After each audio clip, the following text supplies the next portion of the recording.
So a bunch of people have been asking me for advice on how to play Kharkov. Specifically, the people I mentor, they tend to have a lot of trouble with maps like this because what happens is Kharkov is a very linear map if you're playing on the western side of the map, and then for the eastern, it's a heavy tank zone. And so if you're in a medium or light, this map can be very difficult to actually make work. So for today's video, I thought I'd give you some perspective on this map. Maybe it will be helpful for you when you're building games on this map. And yeah, so we're in our WZ132. Basically what's happening right off the bat is I have to look at the enemy team lineup because F1 is the position I wanted to try taking in this case. Now, in this game, the enemy team has 4 lights. So 4 lights go to the 1 line. For me to go there, I'd have to have about 4 tanks to sort of compensate for the numbers that I expect to go to that side of the map. They also have an Arty, and so my experience on this map is if you're the first person spotted at F1, you're always going to get clicked because that's where Arty seems to pre-aim. And so what I'm doing is I need to make sure I have teammates when going to this side. You can see I'm making a beeline. The ELC even 90 has gone over to the right, and then I noticed that the LTTB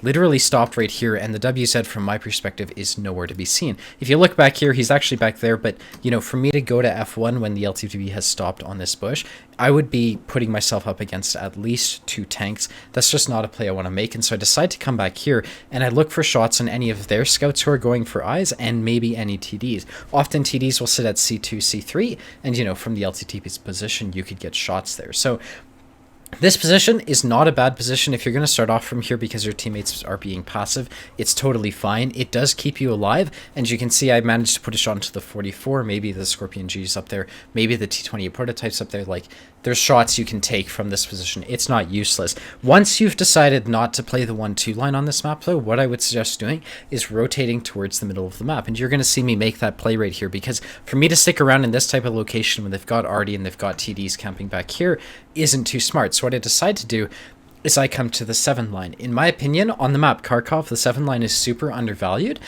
You know, you can just take a look at the team's dispersion right here. For example, there's no one on our team playing this area, and what you can do is because it's empty, I can get up here and potentially put side shots into people. You can see I've come to a position where I have side shots on the woods. Admittedly, this is a bad position because I get spotted and I'm in the middle of an open field, but no TDs are going to hit me back here. It's not the worst position possible. We're able to get shots into the mutts, and we're actually going to end up getting the kill right here. So this is a rotational play. It's just me rotating, but this type of angle is really good if you want to hit people like them, but who are being aggressive.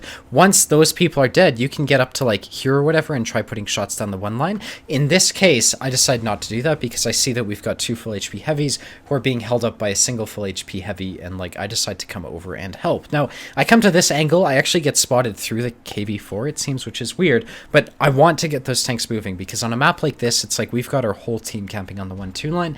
If they haven't sent anyone over here, which it looks like they've only sent 2 tanks, and we can push through, we can surround their whole team. Because, you know, if you were to try to predict where the entire team was right now, looking at their lineup, they're all mediums. They're all mediums and TDs. And so with my team's dispersion, if we could push through the city, we could get up to like this type of position and have them pincered, you know, from all angles on this map. And so from my perspective, I want us winning the city, and for us to do that, we need to kill the 50 TP. So we're taking an angle where the 50 TP is going to have a hard time snapshotting us because we have more cover. The mound to its side, there's a lot of that on this map, makes it really easy for light tanks to engage in this sort of knife fighting type of play because their silhouette is super small. You don't have to show the entire side of your tank. You're pretty much held down, and that makes it hard for people to snapshot you. Now, obviously, in this case, I can't be the most aggressive person here. The 110 has moved up, and if you look behind us, the KV4 is actually a 1-shot. And so what I decide to do, because I see on the map the KV4 falling back, and I see that the AMX is pushing up, is I kind of decide to fall back, because I kind of feel like we're going to start to get pushed right here.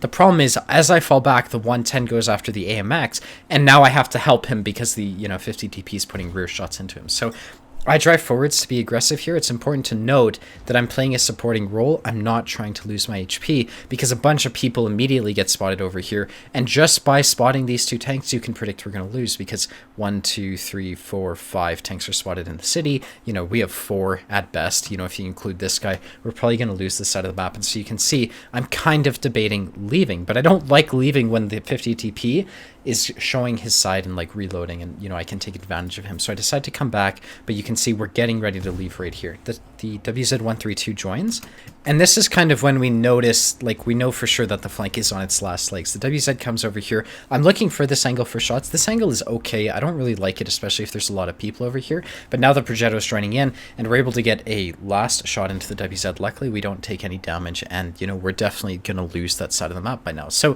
we come to the mid. What's happening here in this type of situation is we're about to lose the city. And so on any map, not just Kharkov, but on any map, if you're going to lose one side of the map, you need to make sure you start winning the other side of the map. Now, on a map like Kharkov, they've got an opening. Look, they have no enemies guarding the 6-7 line apart from the Hawk 12. And so what I can do conceivably is I can go for Artie, because Artie loves to sit in A5 area.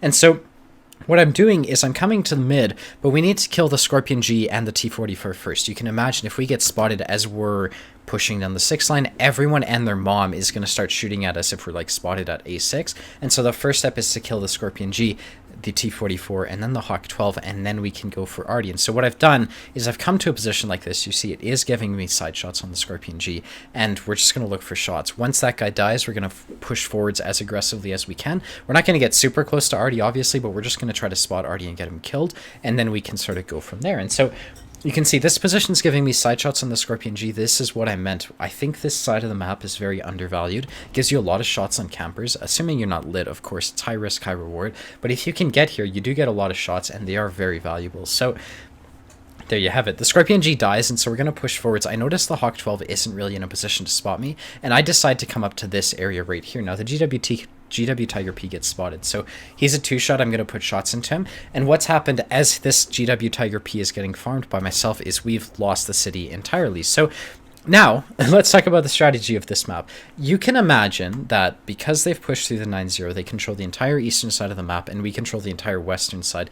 The good players on their map will come back to base because they're like, oh shit, our base is being captured. Now, on this map, you can't really cap out. You can see, like, the Yag Tiger's position has really good shots in the cap, and so to cap out on this map, not really the best play. The worst players will go to do that. Their better players are going to come back, and so what I want to do as a WZ-132 who doesn't really want to get on cap, I want to be in a position to reset if I need to, is I'm going to hold angles and I'm going to start shooting at people who are coming back to base. So what I decide to do is I hold this angle. We know the WZ-132 was last kind of spotted right here, but then a 50 TP gets spotted, and he's spotted in the 6-7 line. And so what we're going to do is we're going to take this angle right here. If you're ever in this sort of situation, play this building. It's really strong because you can see I'm actually going to get shots on this 50 TP if he decides to move up. And so this type of position allows me to spot and get shots on people who are coming down the 6-7 line, and that's going to make it really hard for them to get side shots on the cap, which, you know, is obviously what they're going to be looking for from this type of position. So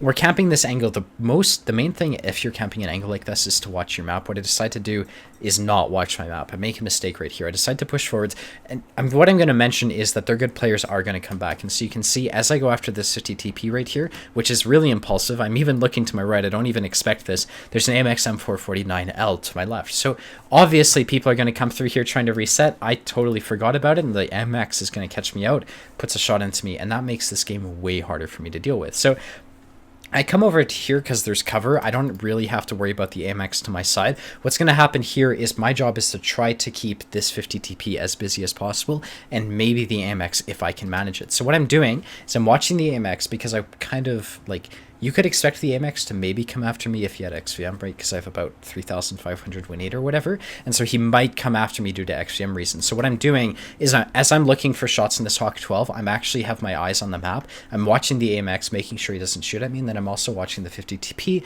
making sure he doesn't move and try to push into me. So I put a shot towards the Hawk 12. I immediately verify that the 50 TP isn't pushing up. I'm watching my map constantly. As you can see, the 50 T pushes up. So as this guy pushes up, heavy tanks are really slow. And because they have the turret often towards the front of their vehicle, you can often clip them in the rear if they're driving into a position like this. So what I try to do is just that. I try to clip his rear towards his engine right there and not take a hit. That one misses, but you know, it's a high risk shot. So I had to be careful about it.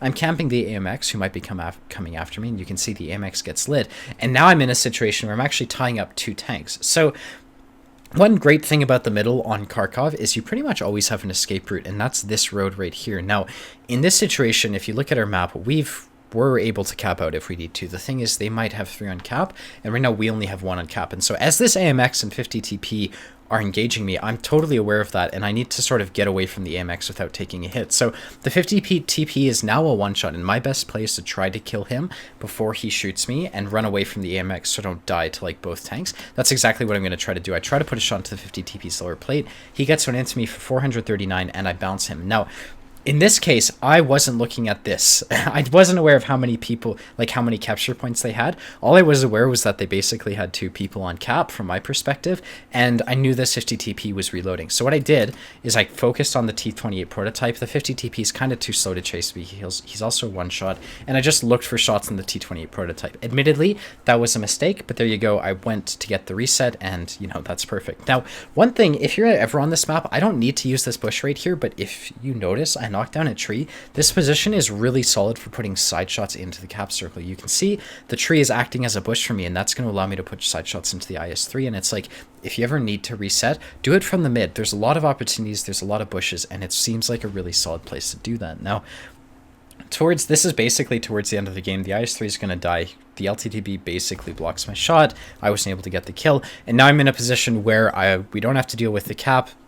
We aren't capping out anymore, and there's this 50 TP who's down this alley right here. So he's a one-shot, and so am I. How do you go about engaging someone like this? Now, you can imagine from the 50 TP's perspective, I've been unspotted for a while, right? So this is just some basic brawling advice. If someone isn't expecting you and doesn't really know where you are, you can often just poke on them before they're ready for it, because most people don't have the reaction times to deal with it. So what I'm going to do is, I think he's somewhere in this alley. I kind of think he's right here. Honestly, if I were to guess, he's probably pushing me. So what I decide to do is, I see that this cover is going to make me a very small target. I can basically get hull down behind it and show a very angled upper front plate, but I have to knock over a tree to use it. So I kind of am aware. I'm not just going to knock over the tree and then do nothing for 30 seconds and hope he doesn't notice that the tree's knocked over. If I want to poke on anyone in this like corridor, I have to do it as soon as the tree gets knocked over. And so what I do is I stop, I kind of mentally prepare for the poke, I knock it over and then poke on the 50 TP. You can see he snapshots at me, and that's why you kind of want to use solid cover even if you're in a light. He probably would have killed me there if I hadn't had that cover, but he misses. We are able to get the kill, and that's actually 2,900 damage. We're now waiting for shot on the AMX who's driving towards us. I'm just camping the angle. The TVP gets the blind shot, and that's actually pretty much the game. All right, so that was a 2,944 XP game. That was my first win of the day. We ended up making 88,500 credits. We came top on the team for damage and XP. We got 3 kills, and the second place guy did about 1,000 damage below us. So overall, the team did on average very well. You can see the TVP did 1,900, the Yag Panther did 1,800. On general, our team did pretty well, but I felt like if I hadn't been there to do 3k damage, we might have lost that one. So kind of just by putting myself where the enemy was and like putting myself in relevant positions, we were able to win that one. We ended up making 11,928 credits, 23 shots fired, 13 of them penned.